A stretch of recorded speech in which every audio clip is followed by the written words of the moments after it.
It's about your belief system.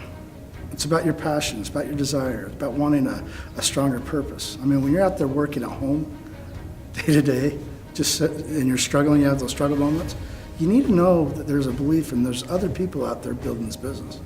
You need to know that you're part of something bigger. You're part of a family. And this is what allows you to do that. This gives you the confidence. You get here and you are hearing the stories and you're seeing the success and you're like, I can do this. This is killer. This is killer.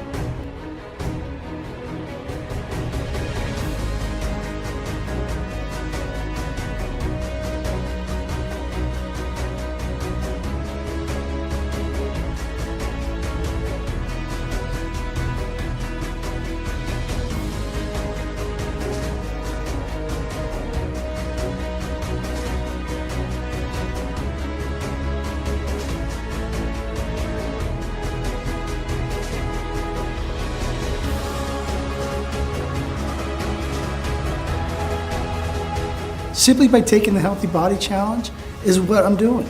And then they say, well, how are you building this business? I said, by sharing the Healthy Body Challenge. It's simple. Anybody should be doing this business.